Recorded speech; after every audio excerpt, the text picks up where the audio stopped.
Remaja hamil luar nikah. Dengan perkembangan zaman dan pergaulan bebas anak muda sekarang, ia menuntut masyarakat untuk peka dengan isu yang disifatkan semakin membimbangkan ini. Mengapa ia berlaku dan siapa harus dipersalahkan?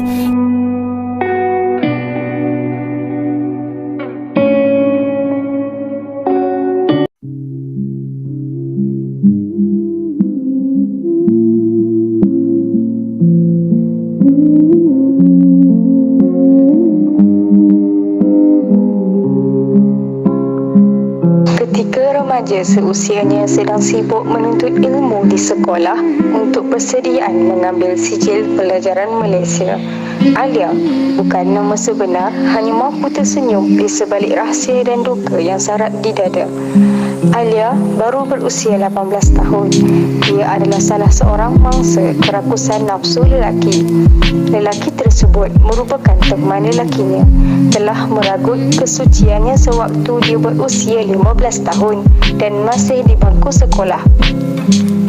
Apa yang lebih menyedihkan, lelaki berkenaan enggan bertanggungjawab, malah menyuruh Alia untuk menggugurkan kandungan tersebut. Ikuti temu bual eksklusif bersama gadis ini. Macam mana adik sekarang? Sihat? Alhamdulillah, saya sihat, Cik. Cik, boleh tak tahu dah berapa lama adik dekat sini? Saya duduk dekat sini dah sekitar 4 tahun. Okey. Kalau tak perasan, boleh akak tahu macam mana adik boleh ada dekat sini? Saya dengan dia dah bercinta sejak saya tingkatan 3. Dipendekkan cerita, macam mana semua ni boleh terjadi dekat saya. Pada suatu hari tu, dia ajak saya keluar makan malam. So, saya pun ikut saja. Maaf, adik. Akak sedar. Macam mana adik ada keberanian untuk nak keluar tengah malam tu? Saya selalu percayakan dia. Sebab saya memang selalu keluar dengan dia. So, kalau keluar pun memang tak minta izin dengan family saya. Kami makan malam masa tu sampai pukul 11 malam. Masa nak hantar saya balik ke rumah tu, dia bawa saya ikut jalan yang gelap, gelita dan banyak semak sabun. Tanpa rasa ragu-ragu, saya ikut saja jalan yang dia bawa. Sebab saya memang, kalau dengan dia saya rasa selamat selagi saya ada dengan dia. Tapi tanggapan saya salah bila dia tiba-tiba tarik tangan saya dan rogol saya malam tu. Beberapa bulan lepas kejadian tu, rasa pening dan mual-mual. Dan bila saya cek, saya mengandung. Bila saya mengandung, saya terus bagi tahu teman lelaki saya tu. Tapi dia tak nak bertanggungjawab dan terus suruh saya gugurkan kandungan. Maaf, bercerita. Masa tu adik tak beritahu dekat mak ayah semasa adik tahu adik mengandung? Saya tak bagi tahu siapa pun sebab memang saya buntu dan saya terus cari teman lelaki saya tu. Dan saya agak yang dia akan bertanggungjawab, tapi lain jadinya. Lepas saya gugurkan kandungan saya tu, keluarga saya dapat tahu apa yang terjadi dekat saya dan terus ambil keputusan untuk hantar ke tempat yang saya duduk sekarang ni. Mak dengan ayah adik tak marah masa dapat tahu adik mengandung? Mak dan ayah sangat marah. Diorang kecewa dengan saya. Sebab itulah diorang macam tak nak terima saya dan terus buat keputusan untuk hantar saya dekat sini. Tapi ya, Alhamdulillah, dekat sini banyak mengajar saya tentang erti kehidupan yang sebenar. Dan dekat sini juga saya dapat perbaiki diri untuk jadi yang lebih baik daripada sebelumnya. Okay, terima kasih adik sebab sudi berkongsi cerita adik dengan akak. Okay, akak harap kehidupan adik selepas ni tambah baik dan anggap saja semua ni sebagai ujian daripada Allah. Terima kasih Kak. Pengajaran yang kita boleh dapat daripada kisah ini, kita sebagai perempuan, janganlah mudah percayakan lelaki dengan kata-kata manis mereka. Dalam agama Islam, Allah SWT melarang lelaki dan perempuan duduk berdua-duaan. Semoga cerita yang dikongsikan dapat iktibar kepada semua orang.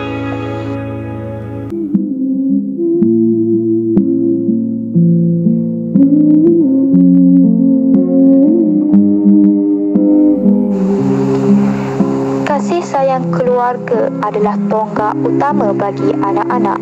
Tetapi kasih sayang yang dicurahkan bagi remaja ini hanyalah topeng semata-mata. Liana bukan nama sebenar, hanya mampu tersenyum di sebalik dugaan yang ditanggung.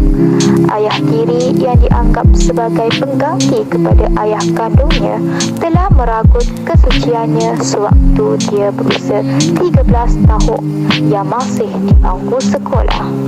Ikuti temubual eksklusif dari wartawan kami bersama gadis ini. Okay. Macam mana adik sekarang? Sihat? Alhamdulillah sihat. Okey, buat dia tak tahu dah berapa lama adik duduk kat sini? Saya duduk kat sini sejak 5 tahun lepas. Okey, 5 tahun lepas. Okey, kalau tak keberatan, boleh tak akak tahu macam mana adik ada kat sini? Kisah hidup saya bermula sejak 3 tahun lepas. Saya merupakan anak tunggal dan ada seorang bapa tiri. Saya juga merupakan pelajar sekolah menengah yang duduk di asrama. Kejadian pahit dalam hidup saya terjadi bila saya balik dari asrama. Okey, boleh akak tahu hubungan adik dengan ayah tiri sebelum tu macam mana? Hubungan saya dengan ayah tiri saya baik. Dia layan saya macam anak kandung dia. Okey, bila adik mula rasa ayah tiri tu mula berubah? Sepanjang ada dekat rumah, saya rasa sentiasa diperhatikan oleh bapa tiri saya. Masa saya buat kerja pun, dia macam nak pegang-pegang saya, sentuh-sentuh. Satu hari tu, saya pergi mandi dalam pukul 9 pagi. Masa saya mandi tu, tiba-tiba bapa tiri saya ketuk pintu bilik air dan minta saya mulakan cermin mata yang tertinggal. Okey, Mak Nuri nak tanya, masa tu ada adik seorang je kat rumah? Ya, ada saya dan ayah tiri saya je. Masa saya nak hurufkan cermin mata tu, tiba-tiba ayah saya terus pegang tangan dan tolak pintu. Pada masa sama itu seluruh saya. Saya hanya mampu menjerit saja. Lepas kejadian tu, apa perubahan yang berlaku kat dia adik? Beberapa bulan, badan saya rasa lain. Saya rasa pening, mual. Lepas tu saya takut. Saya terus beri pregnancy test untuk terus cek. Pada masa tu hanya Allah saja yang tahu betapa terkejutnya saya bila saya dapat lihat result tu positif. Adik tahu adik mengandung, apa tindakan adik selepas tu? Saya cuba bercakap dengan mak saya. Mak saya terus hantar saya ke pusat ni. Mak saya tak bagi saya gugurkan anak tu.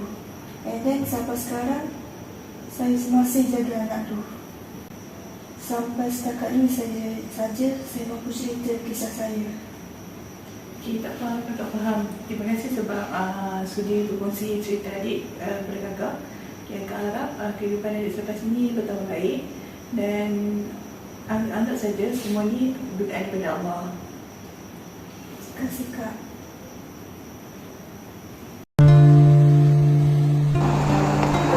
Darah daging yang sepatutnya menjadi pelindung bagi seseorang malah menjadi penyebab utama kenaikan kes seksual, khususnya kes remaja luar nikah.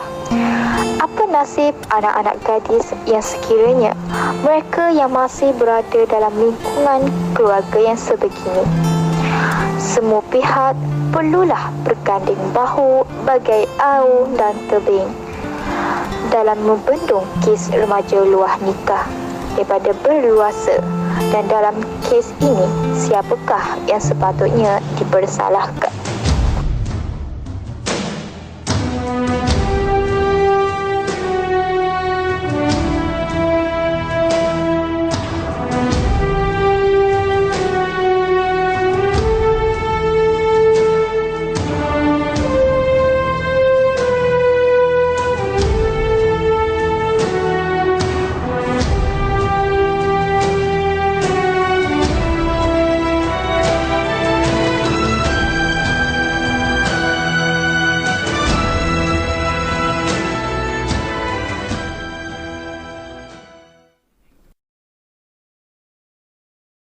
Remaja yang hamil luar nikah ni dia ada keluarga. Kalau kita sebagai seorang kawan, kita kena beri dia satu kekuatan. Dan walaupun kita rasa macam parents akan pinggirkan, parents mungkin tak mengaku anak, tapi saya yakin sebenarnya parents kalau diterangkan, akui kesilapan, mereka akan cuba membantu. Kenapa saya tak galakkan untuk kita hanya mendiamkan diri, tak nak buat apa-apa? Sebab akhirnya dia akan membuatkan pengulangan demi pengulangan kes-kes hamil luar nikah dan pembuangan bayi yang tak berkesudahan. Paling penting adalah ikutlah apa yang Tuhan tetapkan. Jangan kita mendekati zina itu sendiri.